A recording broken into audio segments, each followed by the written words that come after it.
A'udzu billahi minasyaitonir rajim. Bismillahirrahmanirrahim. Alhamdulillahi rabbil alamin. Nahmaduhu wa nasta'inuhu wa nastaghfiruh. Wa na'udzu billahi min shururi anfusina wa min sayyiati a'malina. May yahdihillahu fala mudilla lahu wa man yudlil fala hadiya lahu.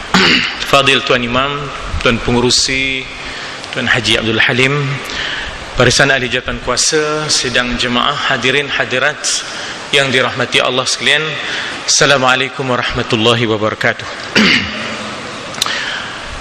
Dalam satu hadis baginda sallallahu alaihi wasallam, baginda ada menyatakan, man kana yu'minu billahi wal yaumil akhir falyukrim dhaifahu. Barang siapa yang beriman kepada Allah, benar-benar imannya kepada Allah dan hari akhirat, hendaklah ia memuliakan tetamunya.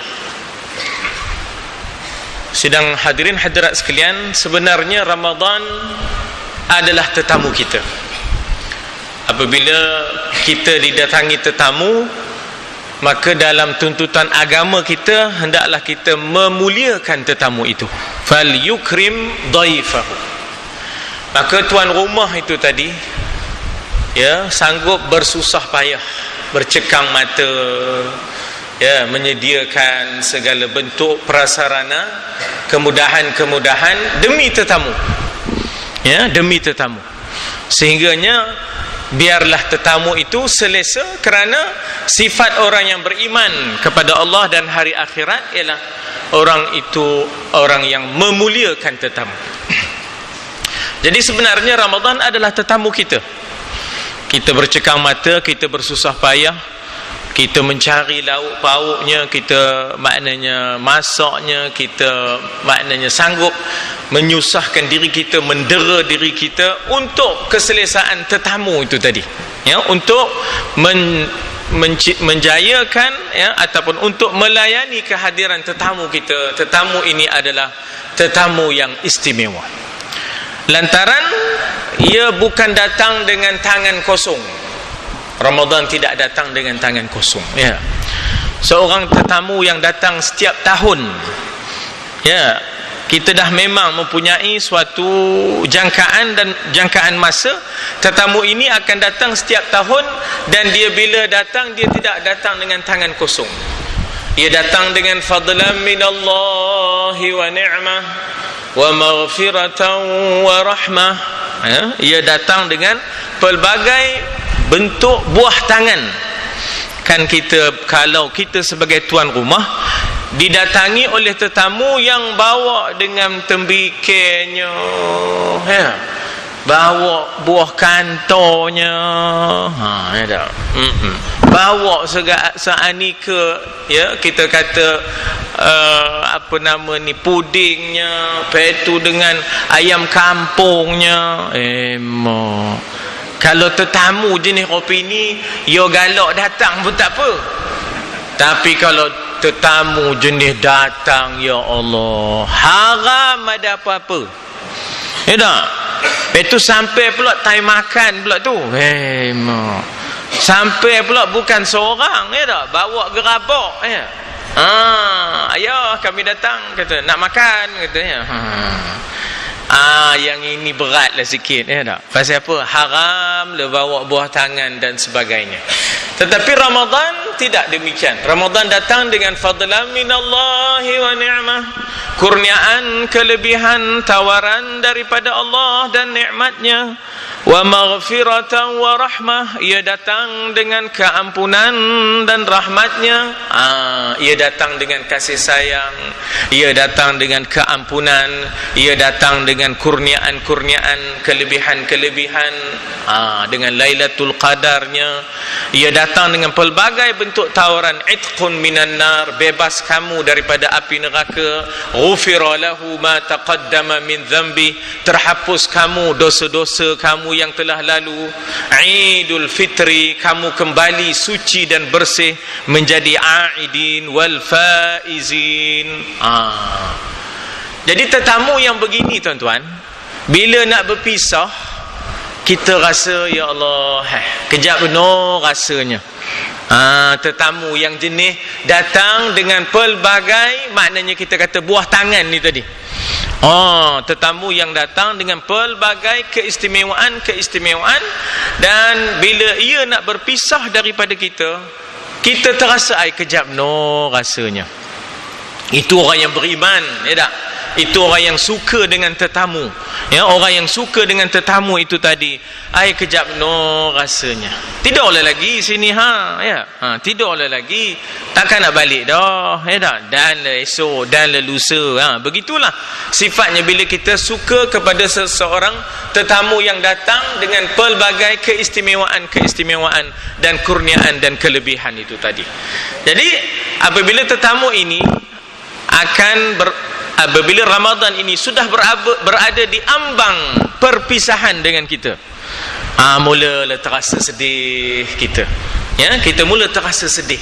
Pasal tetamu ini adalah tetamu yang mulia. Ramadan Karim, orang selalu sebut, ya tak? Ramadan Karim, Ramadan Mubarak, penuh keberkatan, penuh kemuliaan. Sebab itu dikatakan majjidu wa'azzimu, ya, autiru wa majjidu wa'azzimu. Majjidu maknanya hormatilah, azzimu maknanya agungkanlah. Kita agungkan dia, kita hormati dia. Jadi jenis opini tetamu yang seumpama ini, kalau sampai masanya nak berpisah dengan kita, kita rasa duka cita, kita rasa sedih. Sebab kita akan kehilangan kurniaan. Kita akan kehilangan, maknanya kita kata tawaran-tawaran keampunan, tawaran-tawaran kembali bersih dan suci. Kita akan kehilangan suasana yang syahdu, ya, suasana tarawih, ya tak? Suasana tasahur, ya, suasana di mana adanya kita tadarus akan berakhir. Suasana itu akan berakhir. Jadi tidak ada lagi suasana itu. Tadarus tidak ada lagi, tarawih tidak ada lagi, tasahur tidak akan ada lagi. Maka orang mula meroloh balik, ya. Udah lebur, subuh gajah, ya tak? Suasana tadarus sudah tidak ada lagi. Udah balik baca surah Yasin je. Itu pun nasib baik ada malam Jumaat. Kalau tidak lebur, ya tak? Suasana tarawih tidak ada. Mudah balik tawarikh, bukan tarawih, ya tak? Udah balik baca sejarah je, tawarikh, ya tak? Udah tak ada tarawih dah. Tak ada dah suasana berjamaah. Itu yang bila kita tengok 1 Syawal tu sedih rasanya. Ya tak? 1 Syawal itu kita berasa sedih. Sebab suasana kemeriahan beragama seolah-olah berakhir. Punya letaat umat Melayu ni, ya, umat Melayu ni punya letaat yang tak sembahyang wajib pun bulan puasa sembahyang sunat. Ya tak?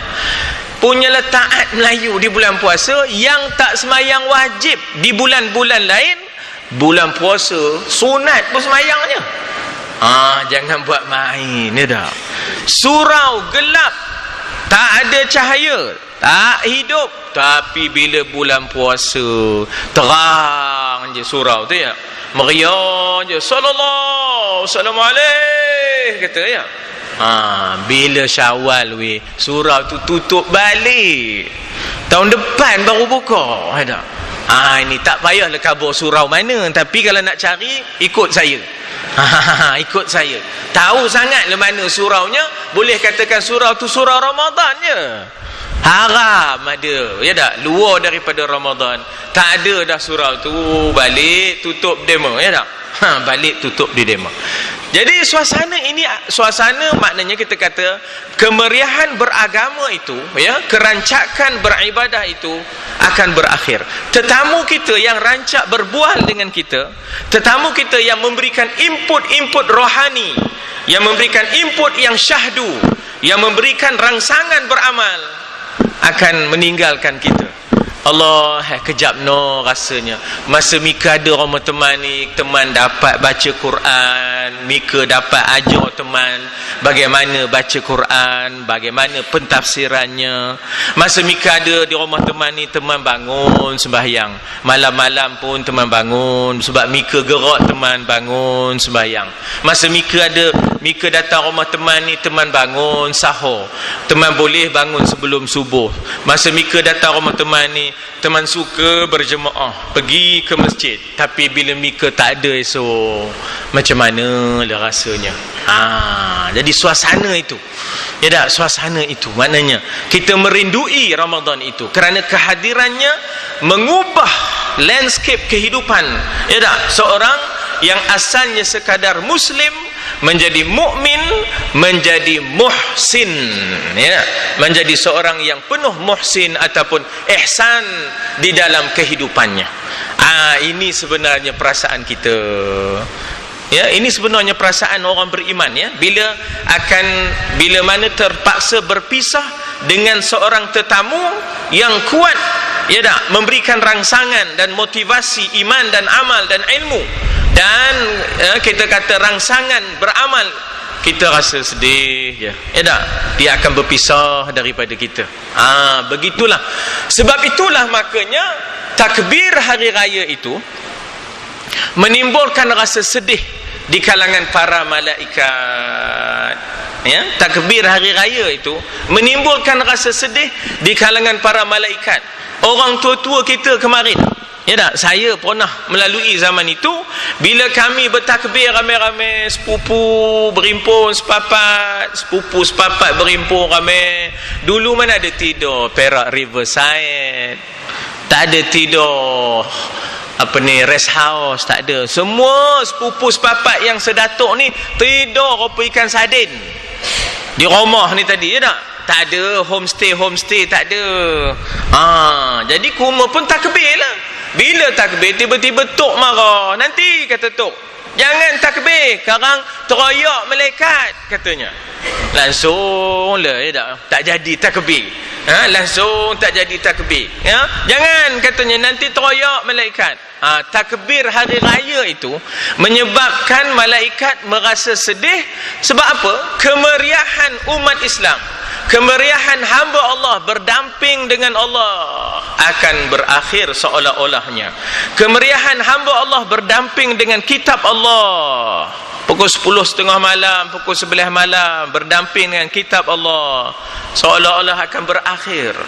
Kemeriahan hamba-hamba Allah berdamping dengan rumah Allah, dengan kitab Allah, dengan hamba Allah, dengan Allah sendiri, akan berakhir.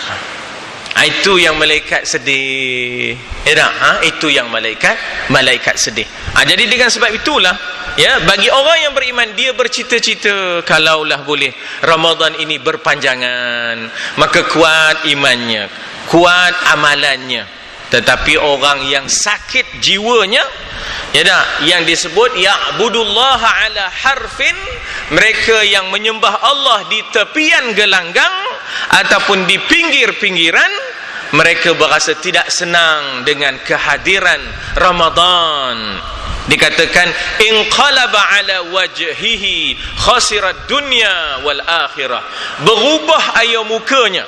Katalah tuan-tuan, ya, katalah tiba-tiba keluarlah penyimpan mohon besar raja-raja malam esok, ramaknya, ya, malam esok, ya, udah katanya bahawa tarikh hari raya puasa jatuh pada hari Selasa. Tengok macam mana ada yang moncong je tak. Ngapa tak jadi pula raya hari Senayan, katanya. Ngapa hari Selasa aja tu. Mana Mika tahu? Mika tengoklah songkoknya straight je. Itu dia. Atau kalau songkoknya sengit sikit, jadilah raya hari Senayan, katanya, ya. Itu dia. Agak gemuk ngak melawak, ya tak? Ya tak? Itu je saya kabur je. Tu misalannya, ya tak? Tiba-tiba penyimpan mohon besar raja-raja mengisytiharkan bahawa tarikh hari raya puasa jatuh pada hari Selasa. Rasanya ramai juga yang moncong. Allah katanya. Itu dia. Padahal bagi orang yang beriman, sungguh-sungguh imannya, yang tidak sembah Allah di pinggiran, dia kata ada peluang lagi, malam ni kita bertarawih lagi, seronok lagi, boleh bertadarus lagi, boleh bangun sahur lagi, boleh lagi kita bertasbih, berzikir, subhanal malikil ma'bud. Bulan lain mana ada? Bulan lain ada subhanal malikil mawjud, subhanal malikil hayyil ladzi la yanamu wa la yamutu wa la yafutu abada. Ada bulan lain. Kalau ada orang buat bulan lain, kamu ni tak semiak. Orang dah habis puasa dah, yang kamu subhanal malikil ma'bud ni apa? Jadi dengan sebab itulah suasana kerancakan bertasbih itu akan ada berterusan apabila ada lagi Ramadan. Jadi bagi orang yang beriman, dia tak hendak berpisah daripada tetamu tu tadi. Tiba-tiba katalah tetamu tu patah balik. Ngapa? Ya Allah, tertinggal kereta api. Tak apa, elok. Apa salahnya? Tidur lagi semalam, katanya. Tidur lagi semalam. Jadi pasal seronok bersama dengan tetamu istimewa itu tadi. Itu perasaan yang mesti ada. Ya, sebab kita bersama dengan dhaif, Arab panggil dhaif, kita panggil dhif kehormat, kita kata kan. Dhif, ya, kita eja DHIF, dhif. Arab sebut dhaif, ya, dot ya fa. Jamaknya duyuf, duyufur rahman, macam bait, buyut, ghaib, ghuyub, dhaif, duyuf. Itu dia punya jamak taksir, ya, jamak taksirnya. Jadi maknanya demikian, bahawa orang yang akan berpisah dengan Ramadan, dia rasa sayu sebab suasana kembali kurang beragama. Baliklah masjid kita kosong, tak berapa ramai.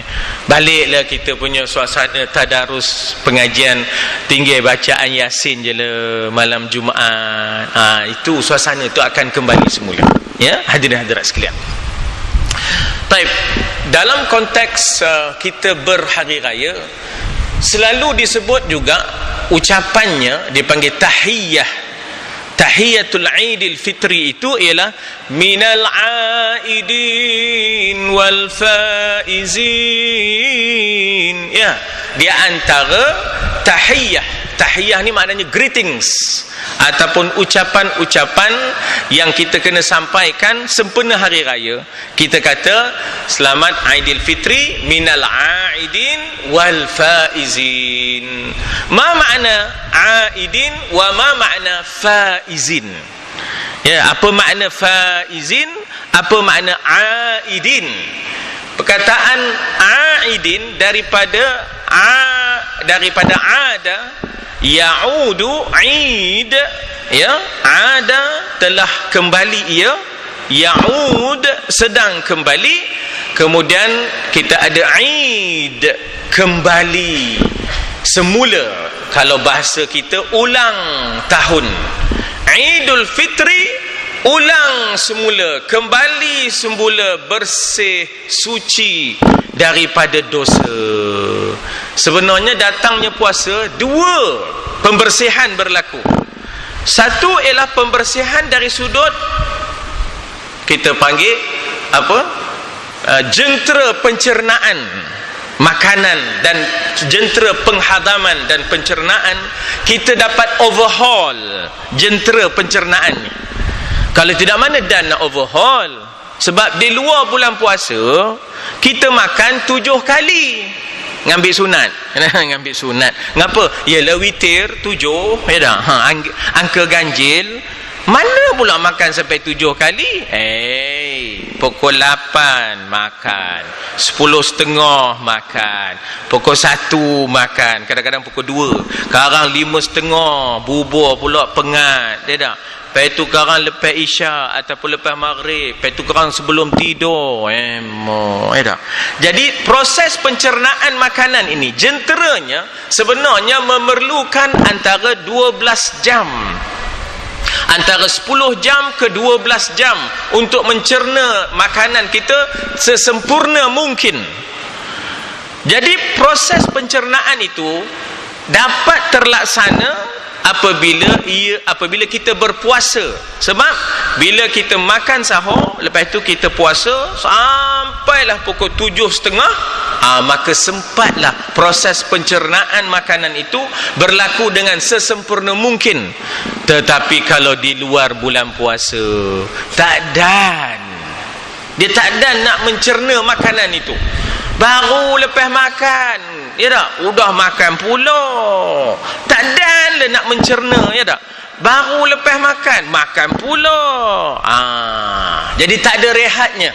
Tetapi di bulan puasa, jentera pencernaan itu ada rehatnya dan dapat mencerna sesempurna mungkin serta dapat kerehatan.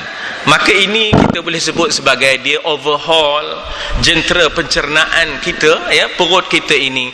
Dan ini yang dikatakan oleh Nabi, sumu tasihhu, berpuasalah kamu untuk kamu sehat, ya. Sumu tasihhu, dengan puasa itu kamu akan memperolehi kesihatan. Dalam masa yang sama, pembersihan yang kedua ialah pembersihan rohani. Saya bertanya bila saya berceramah di penjara Tepin, saya tanya kepada orang-orang di sana, ya, bulan berapa yang paling ramai masuk penjara?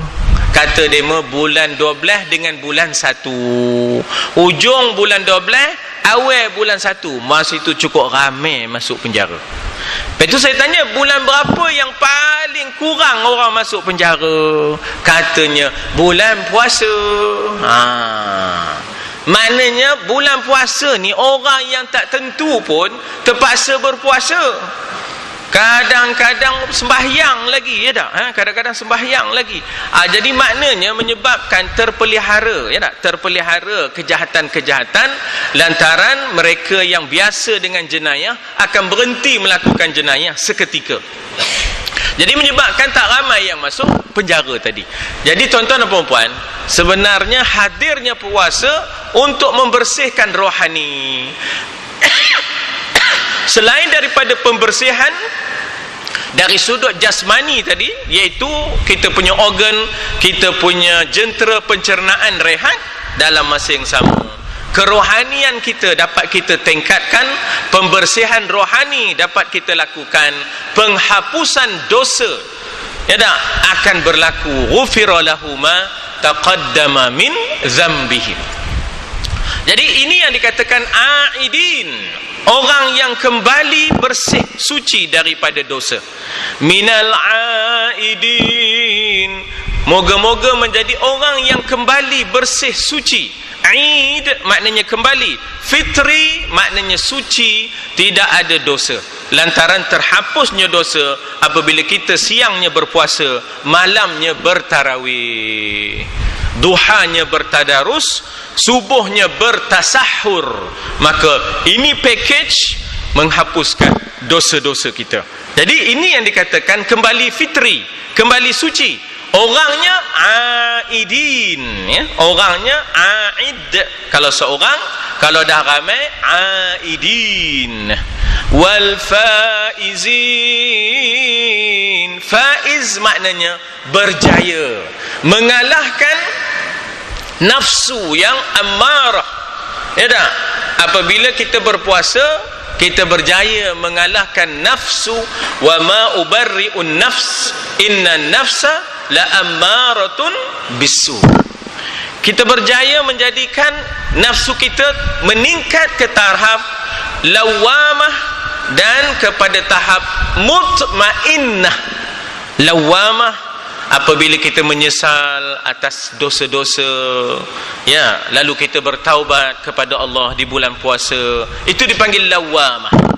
Bahkan sampai kepada mutmainnah, seronoknya bertadarus, seronoknya bertasahur, seronoknya bertarawih, seronoknya berbuka, seronoknya berpuasa. Ini dipanggil mutmainnah. Hati yang tenang ialah radiyatan mardiyah, yang redha dengan perintah Allah, yang gembira dengan perintah Allah. Sebab inilah cara nak dapat kasih sayang daripada Allah. Untuk dapat kasih sayang daripada seseorang, kita sanggup susahkan diri kita.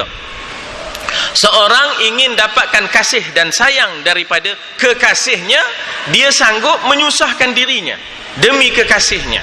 Kita inginkan kasih sayang Allah, maka kita dera diri kita dengan puasa, dengan tarawih, dengan tadarus, dengan tasahur, maka kita mendapat kasih sayang Allah. Itu yang dikatakan fadlan minallahi wa ni'mah wa maghfiratan wa rahmah. Itu yang dimaksudkan. Hadirin hadirat sekalian, maka dengan itu dalam proses meraihkan kejayaan ini, fasabbih bihamdi rabbika wastaghfirhu. Dalam proses menjadi orang yang faizin, orang yang berjaya kembali, suci, mengalahkan runtunan nafsunya yang amarah, menjadikan dirinya memiliki nafsu yang mutmainnah, yang tenang dengan perintah Allah, yang tenang dengan larangan Allah. Untuk meraihkan kemenangan ini, fasabbih bihamdi rabbika wastaghfirhu. Banyakkanlah bertasbih, banyakkanlah bertahmid, banyakkanlah minta ampun daripada Allah Subhanahu wa taala. Jadi dengan sebab itu, walitukabbirullaha ala ma hadakum wa la'allakum tashkurun. Lalu kemudian kamu bertakbir, tukabbirullah ala ma hadakum, atas segala hidayah, petunjuk yang dikurniakan kepada kamu, wa la'allakum tashkurun, dan mudah-mudahan kamu bersyukur, berterima kasih dengan datangnya Ramadan, kerana Ramadan mempunyai kelebihan yang kamu boleh tumpang kelebihan-kelebihan itu. Hadirin-hadirat sekalian, kenapa disebut dalam kitab tidak ada sunat sebelum sunat Idul Fitri? Kenapa disebut tidak ada solat sunat sebelum solat sunat Idul Fitri? Sebab dalam kitab fiqh, sunat Idul Fitri ini dilakukan di musalla al-Eid. Makna musalla al-Eid iaitu suatu padang yang terbuka untuk semata-mata sembahyang Eid. Nabi tidak sembahyang Eid al-Fitri ke Eid al-Adha ke dalam masjid. Oleh kerana itu tak adalah sembahyang sunat tahiyatul masjid. Itu dalam kitab fiqahnya. Atau kita sekarang tidak ada musalla Eid. Kita tidak ada suatu tempat sembahyang semata-mata untuk Eid. Bahkan kita sembahyang di masjid-masjid. Kalau dah sembahyang di masjid, adalah tahiyatul masjid. Sebab menghormati masjid. Tahiyah tu maknanya penghormatan. Bila kita masuk masjid, ada cara hormatnya. Apa dia? Bukan tabit rop itu, sembahyang sunat tahiyatul masjid. Tapi kalau kita sembahyang di luar, makanya tak adalah tahiyatul masjid. Itu yang disebut di dalam kitab, bahawa tidak ada solat sunat sebelum sunat Eid, ada al-Fitri ataupun Idul Adha. Ianya adalah sunat kifayah. Ini bermakna bahawa kalau sebahagiannya sudah mengerjakan, maka tertunailah tuntutan sunat kifayah itu. Dan takdirnya kalau kita tak upaya nak pergi untuk sembahyang sunat tersebut, boleh sahaja kita sembahyang sunat Idul Fitri seorang diri sebelum waktu zuhur. Mana-mana waktu daripada duha sampailah sebelum waktu tengah hari, ya, maknanya zuhur, maka itu adalah waktu untuk maknanya kita sembahyang sunat Eid walaupun sendiri. Tetapi kalau sendiri, janganlah pula berkhutbah. Siapa nak dengar? Siapa pula nak dengar? Jadi janganlah semangat sangat, ya tak? Teman ni tengah sembahyang raya, mika nak dengar khutbah teman. Ya tak? Tak payah, ya tak? Mika seorang tak adalah pula disunatkan berkhutbah tadi. Hadirin hadirat sekalian, takbir hari raya ada kaitannya dengan perang kemenangan Islam di dalam Badar, diintip oleh musuh-musuh. Setelah kemenangan Islam merayakan kemenangan itu dalam bentuk takbir yang melafazkan kemenangan. Nasara abda, a'azza junda, hazamal ahzaba wahda, di lapangan yang terbuka. Jadi musuh yang ada di Mekah mengintip orang-orang Islam. Apakah keadaan di Madinah setelah peperangan Badar? Bila mana Islam menang dalam peperangan Badar, apakah suasana orang-orang Islam? Maka pengintip-pengintip dapat laporan, mereka meraihkan kemenangan itu secara besar-besaran di lapangan yang terbuka melalui lafaz-lafaz takbir hari raya. Lafaz-lafaz itu adalah gambaran kepada kemenangan di dalam peperangan. Ya, la ilaha illallah wahdah, sadaqa wa'dah, nasara abdah, a'azza jundah, hazamal ahzaba wahdah. Apa katanya? Sadaqa wa'dah, la ilaha illallah wahdah, tidak ada Tuhan melainkan Dia. Maksudnya ini isytihar kepada khalayak umum, bukan Lata, bukan Uzza, bukan Manata, bukan Yu'ath, ya tak? Tetapi Allah wahdah, sadaqa wa'dah, Ia telah membenarkan janjinya. Apa janjinya? In tansurullah yansurkum wa yuthabbit aqdamakum. Kalau kamu bantu agama Allah, Allah akan bantu kamu dan memperkukuhkan kedudukan kamu, mengalahkan tentera kamu. Sadaqa wa'da, nasara abda, Ia membantu hambanya. Nasara, membantu Ia akan hambanya, iaitu Nabi Muhammad dan juga para sahabat di dalam peperangan Badar. Nasara abda, a'azza junda, memperkasakan tenteranya. Tentera Badar adalah tentera yang hanya 13 orang dengan bilangan yang sedikit dan kelengkapan yang terbatas. Kam min fi'atin qalilatin ghalabat fi'atan kathiratan biiznillah. Betapa banyak satu kelompok yang sedikit, banyak peristiwa berulang kali, kelompok yang sedikit mengalahkan kelompok yang ramai dengan izin Allah. Walaqad nasarakumullahu bibadrin wa antum azillah. Demi sesungguhnya Allah telah membantu kamu di peperangan Badar, sedangkan kamu ketika itu adalah orang yang lemah. Nasara abda, Ia membantu hambanya. A'azza junda, memperkasakan tenteranya. A'azza daripada aziz. Aziz itu gagah, perkasa, tak boleh dikalahkan. A'azza, memperkasakan tenteranya. Wahazamal ahzaba wahda, lalu mengalahkan kumpulan-kumpulan, ya, terdiri daripada Quraisy, terdiri daripada Ahbash. Ahbash ni maknanya tentera-tentera upahan daripada bangsa Habasyi, ya, daripada bangsa Habasyi, berjaya dikalahkan di dalam peperangan Badar, berjaya dikalahkan. Maka itu yang dikatakan hazamal ahzaba wahda, la ilaha illallah, Allahu akbar, walillahil hamd. Ini siapa pergi Mekah, beraya di Mekah, Madinah, itulah bunyi takbirnya. Dia tak ada Allahu akbar, Allahu akbar, Allah. Ngapa teroyak? Anu teringat menantu, teringat menantu. Ngapa teroyak? Teringat anak bongsu. Tak ada pasirnya. Apa? Cerita takbir tu bukan cerita menantu ke, anak bongsu ke, dia cerita perang. Ada ke orang tengok cerita combat teroyak? Ada orang tengok Wikmoro teroyak? Ada?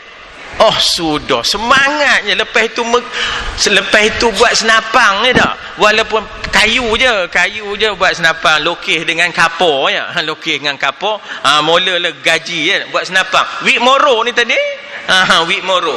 Mana ada orang tengok cerita combat teroyak, bawang putih bawang merah, yalah. Ya dah. Ini cerita combat teroyak. Jadi keluar tajuk takbir hari raya tu cerita perang, yang kamu teroyak pasal. Itu lepasnya tak. Jadi sebenarnya tuan-tuan dan puan-puan, ia adalah merupakan satu laungan perisytiharan terbuka kemenangan Islam di dalam peperangan Badar disambut dengan susunan kata-kata sadaqa wa'dah, ia membenarkan janjinya, nasara abdah, membantu hambanya, a'azza jundah, memperkasakan tenteranya, hazamal ahzab wahdah, mengalahkan musuh-musuhnya. Itulah ahzab. Di situ bukanlah maknanya peperangan ahzab. Ahzab di situ makna kumpulan-kumpulan manusia, ya, daripada hizbu jadi ahzab. Satu kumpulan dipanggil hizb, ya, macam satu kumpulan di dalam Quran dipanggil satu hizib, ya, satu hizib. Satu kumpulan manusia dipanggil hizbun. Kalau sudah banyak jadi ahzab. Jadi banyak kumpulan yang datang untuk memerangi Islam dalam peperangan Badar, 1000 orang, tetapi berjaya umat Islam kalahkan mereka. Ini adalah merupakan satu kemenangan yang berlaku di bulan puasa, ketika mana umat Islam baru nak belajar berpuasa sebulan penuh. Dalam masa yang sama mereka diuji dengan peperangan-peperangan. Ini adalah merupakan sejarah kegemilangan umat Islam, disebut dalam suatu buku namanya Setitik Embun di Padang Pasir, ya, dikarang oleh Ustaz Mujahid, ya, Ustaz Mujahid bin Fadil, ya, bin Fadil. Ada satu buku yang dikarangnya, namanya ialah Setitik Embun di Padang Pasir. Sebenarnya payah nak cari embun di padang pasir, itu yang setitik tu, tetapi dalamnya kisah-kisah kemenangan umat Islam di bulan puasa. Bebasnya Baitul Maqdis, bebasnya Sinai daripada Israel, ya tak? Bebasnya Makkah dari cengkaman Quraisy, ianya berlaku di bulan puasa, ya. Jadi mudah-mudahan sedikit tazkirah ini dapat memberikan guna dan manfaat untuk kita. Marilah kita sama-sama dalam masa kita meraihkan hari raya ini, kita sedar kita adalah minal aidin, kembali suci, jangan kita melakukan dosa seenaknya. Kita adalah faizin, berjaya mengalahkan nafsu, jangan terbawa-bawa dengan nafsu pada bulan Syawal ini. Dan kita hendaklah kembali kepada fasabbih, banyakkan tasbih, bihamdi rabbik, banyakkan tahmid, wastaghfirhu, banyakkan istighfar kepada Allah Subhanahu wa taala. Sebab itulah sebahagian ulama membuat sembahyang sunat tasbih malam raya tu. Sebab bila kita sembahyang sunat tasbih, kita dapat laksanakan fasabbih bihamdi rabbika wastaghfirhu. Jadi dibuatlah sembahyang sunat tasbih malam raya. Jangan kira nak berpanjut, ya tak? Sembahyang sunat tasbih haram ada, ya tak? Jadi hidupkan malam itu dengan fasabbih bihamdi rabbika wastaghfirhu. Atau baju raya tak ada, tak apa, usah teroyak, tak ada baju raya, ya tak? Kisah Saidina Umar Al-Khattab menjadi khalifah, ini yang terakhir dah. Pasal nampak macam nak berhenti tapi tak berhenti.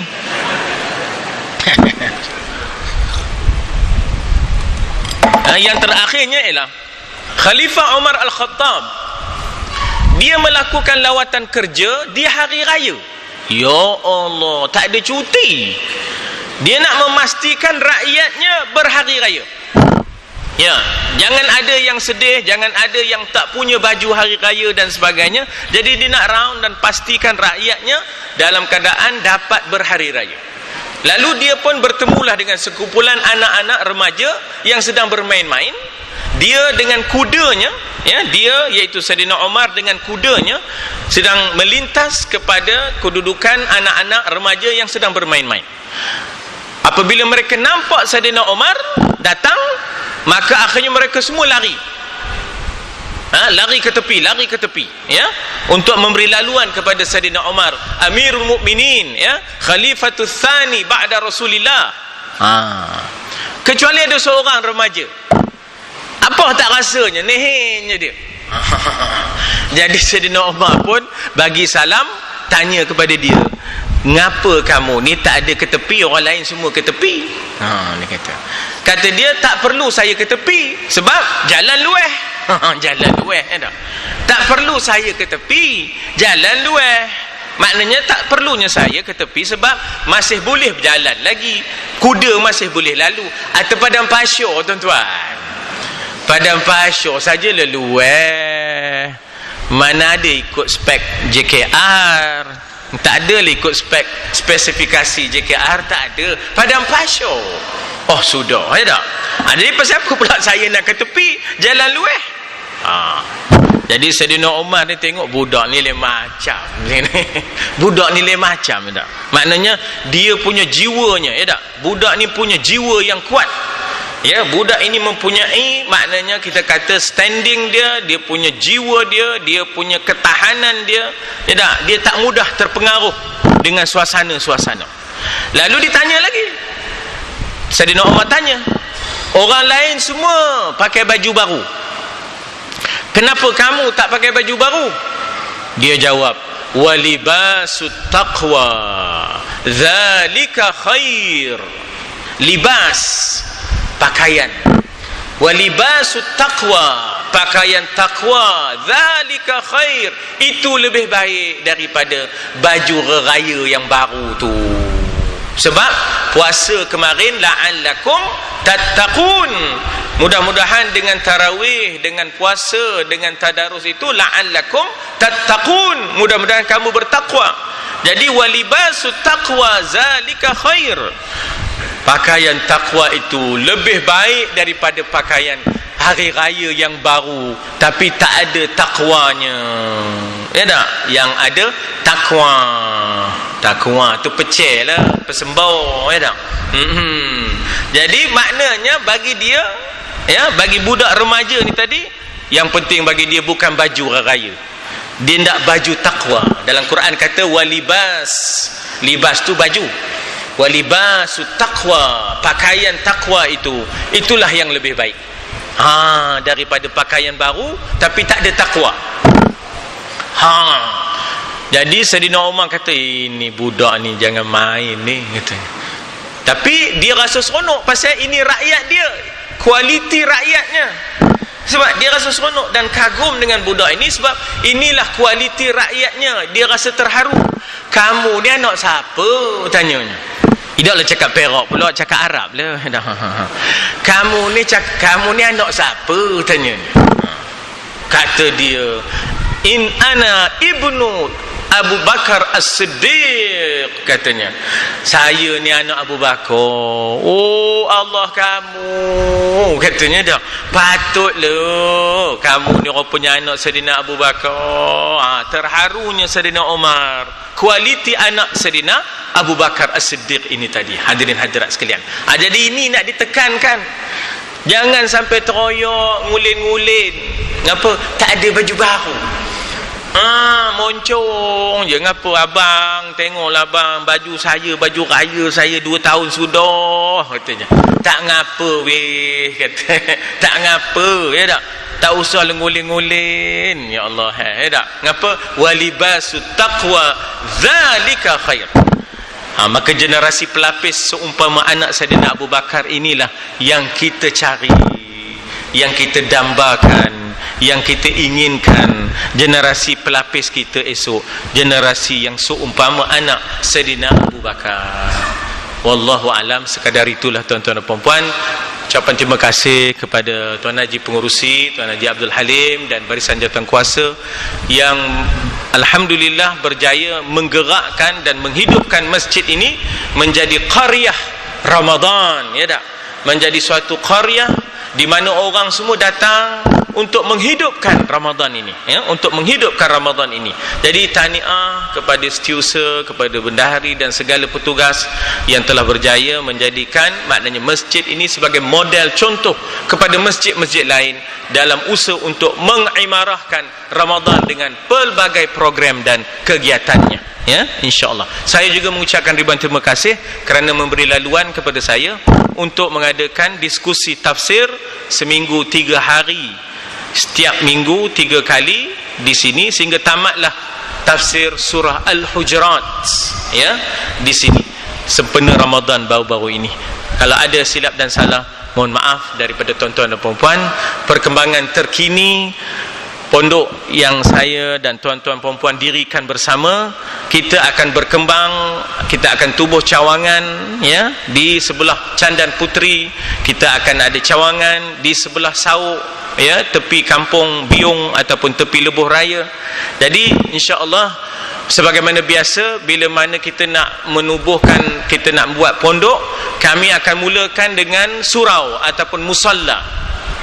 Jadi insya-Allah ya, kutipan pada malam ini saya telah pun panjangkan kepada pihak jawatankuasa kalau boleh untuk membina musalla pondok At-Taif. Dia sebut Candan Height. Height lah, tinggi. Tuan-tuan pun Meru Height dan Mansara Height, takkan pondok tak ada nak height juga. Pondok Candan Height ya tak? Itu contoh lah, nama tak ada lagi ya tak? Jadi terima kasih atas sumbangan-sumbangan tuan-tuan. Kalau yang dah bagi RM5, tambah lagi RM10 ya tak? Supaya kita dapat membina musalla ya, di sana insya-Allah. Dan pihak konsultan menamakan tempat itu sebagai Islamic Education Village ya tak? Ya, Islamic Education Village. Jadi maknanya mudah-mudahan 4 ekar ni ya dapat kita majukan dengan sebaik-baiknya. Sebab pondok yang ada sekarang 1 ekar lebih je, ini dapat 4 ekar tuan-tuan.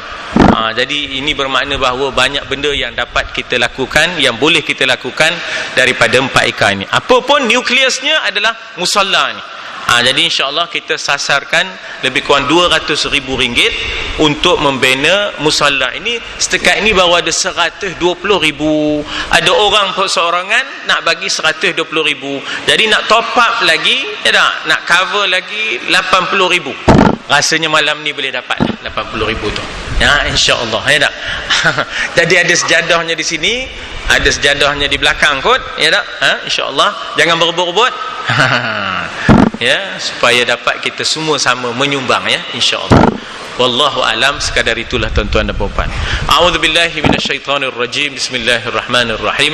Alhamdulillah wassalatu wassalamu ala Rasulillah wa ala alihi wa sahbihi ajma'in. Allahumma anfa'na bima 'allamtana wa 'allimna ma yanfa'una wa zidna 'ilma. Allahumma ja'alna minal 'aidin wa ja'alna minal faizin. Allahumma ja'alna minat tawwabin wa ja'alna minal mutatahhirin. Allahumma ja'alna minal mustaghfirin. Allahumma ja'alna minat taibin. Allahumma ya Hannan ya Mannan ya Dzal Judi wal Ihsan, tsabbit qulubana 'alal iman, narju 'afwaka wal ghufran, waj'alna min 'utaqa'i syahri Ramadan. Wa sallallahu ala sayidina Muhammad wa ala alihi wa sahbihi wasallam. Walhamdulillahirabbil alamin. Taqabbalallahu minkum. Sembahyang raya di pondok 8.30. Lepas sembahyang kita ada jamuan laksa. Jadi datanglah ya, insya-Allah untuk jamuan laksa ya, insya-Allah.